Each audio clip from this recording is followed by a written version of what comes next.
abakunzi b'urubuga Vuga Yesu TV ndabaramukije mwese mu izina rya Yesu Kristo. Jewe nibona imbere yanyu ngomba gusangira ijambo ry'Imana, yitwa Ndacyasaba Ferdinand.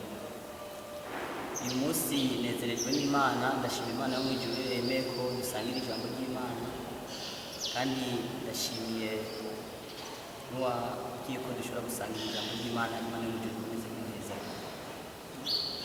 Rero mbere yuko dusangira ijambo ry'Imana, kadutangure twishyire mu biganza by'Imana kugira ngo tubanze dusenge. Mana, turagushimiye ko Imana igira neza, Imana ishoboye byose, izi byose. Ni wowe wahishuriye Yohana uramubwira ngo ni Alufa kandi ni Omega, uramubwira ngo uri Imana ishoboye byose. Mana, ni Imana igira neza, ushoboye byose, uzi byose. Mana, ni wowe watanze ijambo kugira ngo ijambo ribe itara rimurikira ibirenge byacu. Maze Data wa twese uri mu ijuru watubwiye ngo ritubike ijambo ryacu mu mitima kugira ngo twe kuricura. None wa mwanya gitandara kizima wo kumva ijambo ryawe kugira ngo turizirikane, turigenderere nkuko Pawulo yabwiye Timoteyo aramubwira ngo ibyanditswe byose byahumetswe nawe n'Uhoraho kugira ngo dutoze ingero nziza. Reka iri jambo Mwami tugiye kumva gitandara kizima rishire kumuzirikana, itubere itara ry'ibirenge byawe, ishobore kuguhesha icyubahiro umwami w'abantu.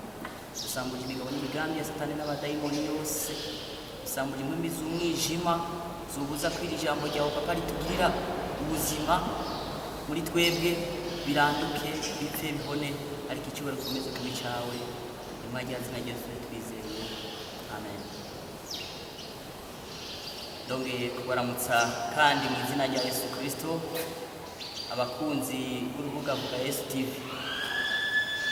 Uyu munsi ijambo Imana yashyize ku mutima wanjye ngomba ko dusangira, ni ijambo dusanga mu gitabo cya Zaburi ya 51. Turaza gusoma umurongo wa mbere, umurongo wa kabiri n'umurongo w'11 gusa. Reka dushireho amaso dusome. Zaburi 51 ku murongo wa mbere haravuga ngo ngirira ikigongwe Mana, ubw'imbabazi zawe, ubw'isinzi ry'imbabazi zawe usibanganye ibicumuro byawe. Unyuhagire rwose ukugabikanya kwanje, unyoze icyaha cyanjye. Umurongo wa 11 aravuga ngo ntunte kure yo mu nyonga zawe, ntunkureho mpemu wawe yera. Imana ishimwe. Uyu munsi uri hejuru, ishimikiro ry'amajambo tugiye gusangira ni ishimikiro, ijambo nyamukuru ni isego tugire imitima imenetse, tugire imitima ijanjaguritse, tugire imitima yanka icyaha, kuko aricyo kimazi shikanirwa Uhoraho, kihimbara Uhoraho. Imana nishimye. Imbere yuko twifatikiza ano majambo ya Dawidi imirongo 3 dusomewe muri Zaburi ya 51, bene data, kutagira umutima umenetse, kutagira umutima wo kwanga icyaha, kutagira umutima wo kubabazwa n'icyaha, kutagira umutima tubibona byatanguriye ku babyeyi bacu ba mbere, Adamu na Eva. Ugiye kubisoma mu gitabo cy'Itanguriro igice cya 3, mu gitabo cya mbere cya Mose cyitwa Itanguriro igice cya 3, turabona Adamu na Eva bamaze gukora icyaha. Ntabwo bagize umutima umenetse ngo bagire umutima ubabazwa n'icyaha, ngo bafukame, ngo basabe imbabazi nk'uko Dawidi yabikoze. Ariko babaye abantu bishigikira, umwe umugore akavuga ngo n'uyu mugabo ni inzoka yampenze, umugabo nawe akavuga ngo n'uyu mugore Mana wampaye.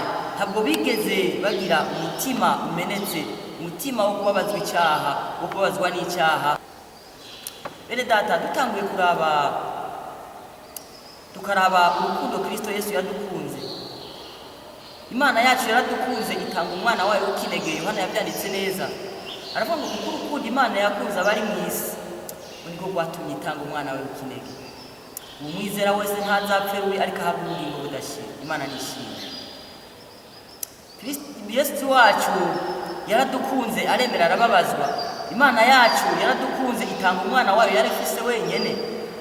Ugiye kubisoma mu cyete cya mbere cya Petero turabibona neza. Icyete cya mbere cya Petero igice cya mbere ugiye gusoma ku murongo wa 18 aratubwira ngo kuko ibyo mwacungujwe mutacungujwe, ntitwacungujwe amafeza n'amazahabu, niko Bibiliya ivuga. Ntabwo twacungujwe amafeza n'amazahabu bihera, ariko ngo twacungujwe amaraso y'igiciro kinini, ariyo maraso ya Kristo Yesu. Imana nishimye.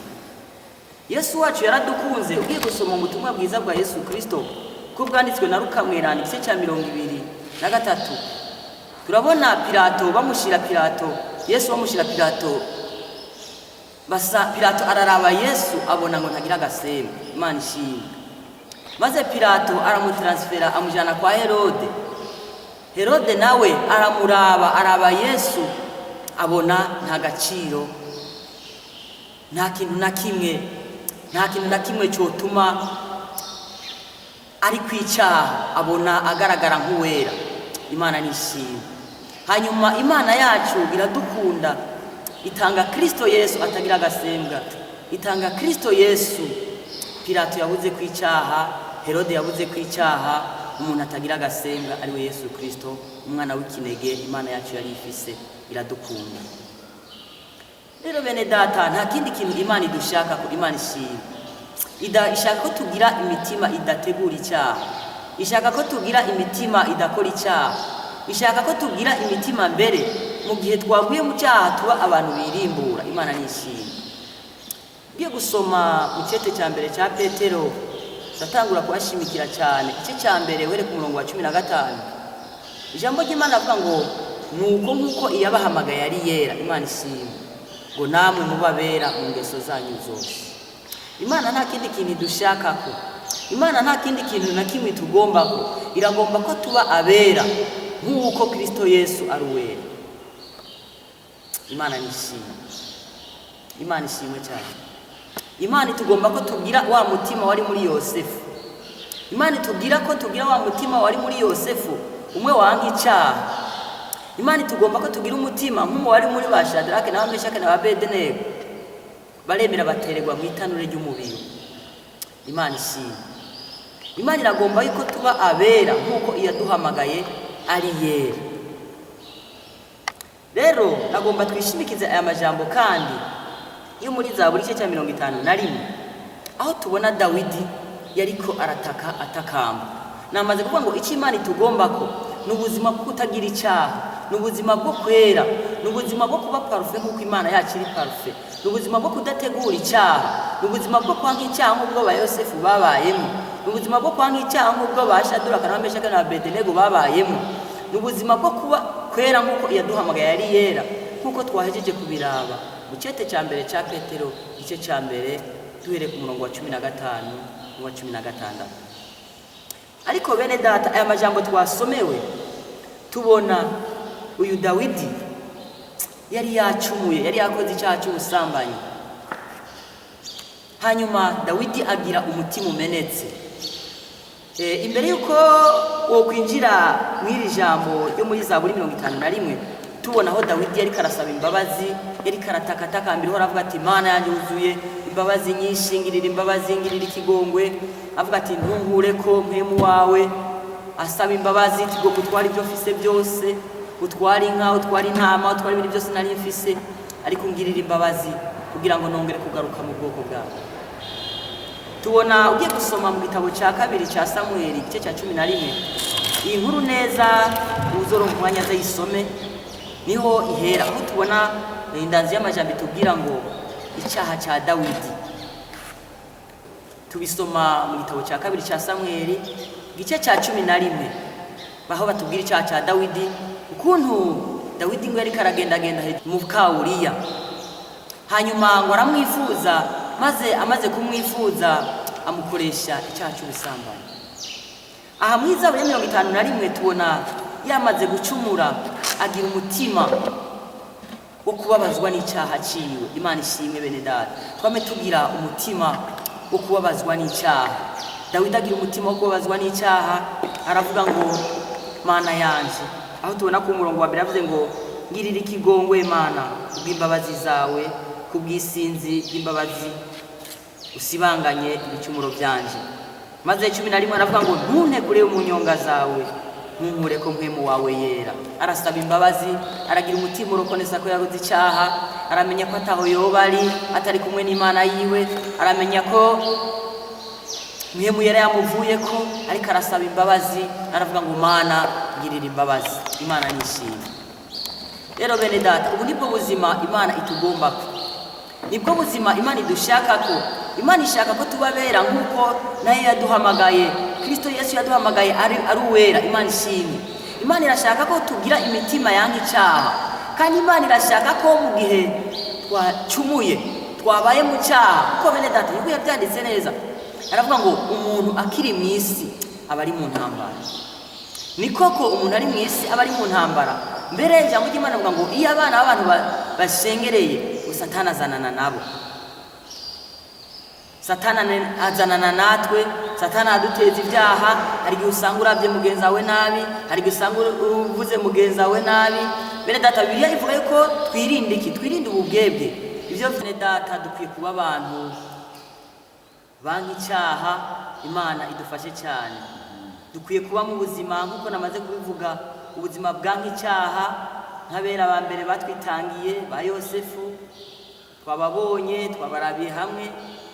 Dukwiye kuba mu buzima bwo gusaba imbabazi iyo bishyitse tugacumura, tukaba mu buzima bwo gusaba imbabazi, bwo gutakambira Imana, Imana tugirira ikigongwe, ntitube abantu bakomantaza umutima. Tugiye gusoma ijambo ry'Imana dusanga muri Zaburi ya 95, ugasoma ku murongo w'indwi, niho ijambo ry'Imana rivuga ngo ese uhoraho yari karavuga ngo ese icyompa mu kumva ijambo ryanje. Bene data, dukwiye kuba abantu bumva ijambo ry'Imana kandi tukongera tugakora icyo ijambo ry'Imana rivuga. Bibiliya iranatubwira neza muri Matayo igice c'7 yuko umuntu yumva ijambo ry'Imana ntarikore wasa n'umuntu w'igurabwenge. Ariko ugiye gusoma 26 aravuga ngo ariko umuntu yumva ijambo ry'Imana akakora icyo rivuga, ngo agereranywa n'umuntu w'umunyabwenge. Imana ishimwe. Rero Zaburi ya 95 nayo tuyifatikije ku murongo w'indwi, aravuga ngo aho uhoraho yari karabwira Abisirayeli ngo ese icyompa mu kumva ijwi ryanje. Imana ishimwe. Dukwiye kuba abantu bumva ijwi ry'uhoraho, dukwiye kuba abantu bumva ijwi ry'uhoraho biciye mu ijambo ry'Imana, biciye mu ijambo, biciye mu buvugishwa, biciye ahandi hose Imana ishobora kutumenyesha icyo tugomba ko, hanyuma twongera tukagikora. Ugiye gusoma ku murongo w'8 mu Zaburi ya 95, haranze tubwira yuko tudakwiye gukomantaza imitima. Abisirayeli ngo bari barakomantaje imitima, maze uhoraho arababwira ngo mwirinde gukomantaza imitima. Dukwiye kudakomantaza imitima bene data, nk'uko Dawidi tubona. Dawidi yari yamenye ararukonesa, aramenya ngo naguye mu cyaha, aramenya ngo nakoze icyaha, ariko aratakamba, arasaba Imana imbabazi, aravuga ngo Mana ngirira imbabazi. Ntiyakomantaza umutima mu cyaha ciwe, maze ngo akibandanye aravuga ati Mana ngirira imbabazi.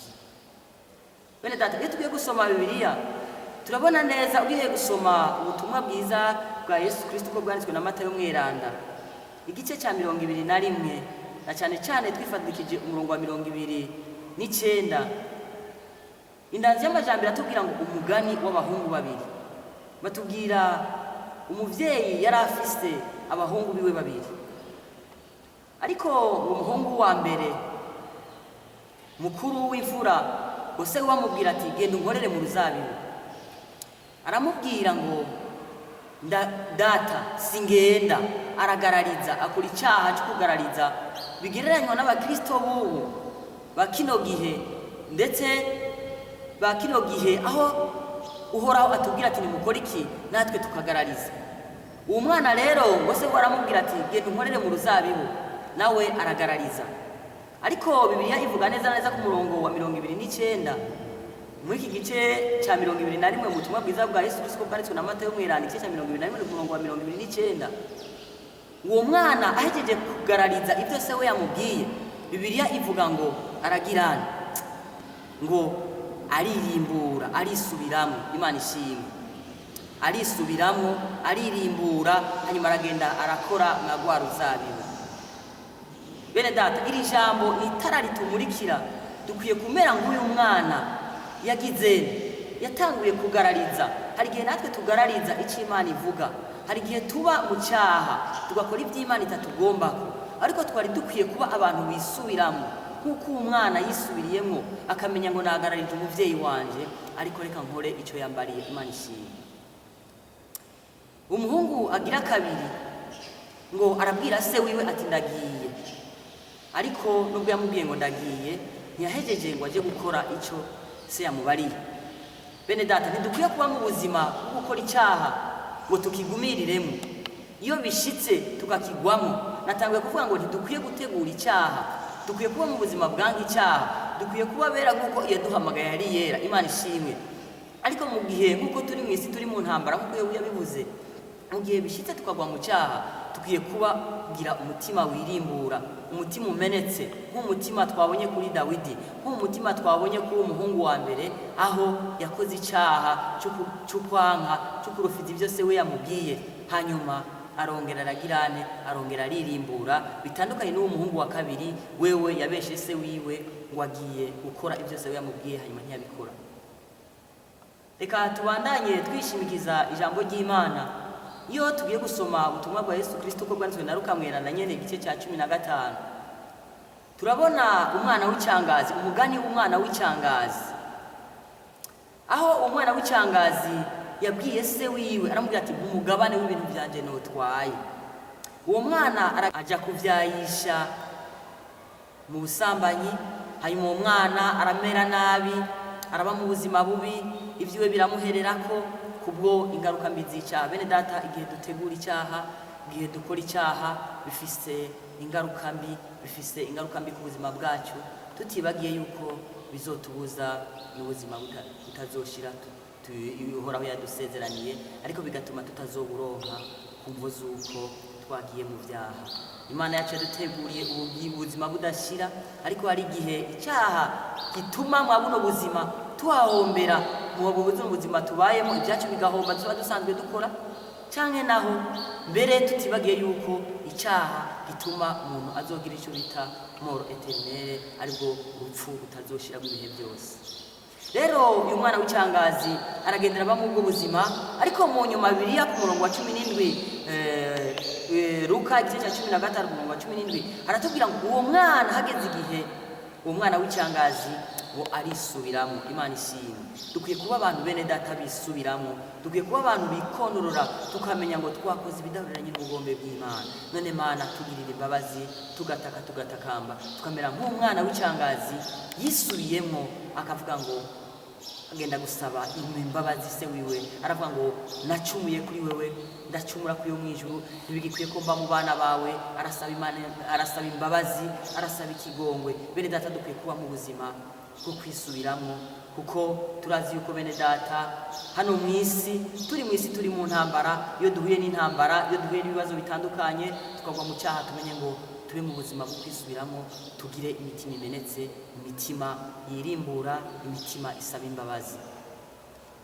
Reka turabe kandi cyane, ntituhereze ngaha, tugiye kuraba Zakayo. Batubwira ko Zakayo yagize inyota ikomeye cyane, arumva yuko akwiye kurondera Kristo Yesu, arumva yuko Kristo Yesu akwiye kubonana nawe, maze agira inyota yo kumuraba. Uko niko dukwiye kumera bene data, dukwiye kugira umwete wo kurondera Kristo Yesu, dukwiye kugira umwete wo gusaba imbabazi, dukwiye kugira umwete wo kumenya ngo twacumuye.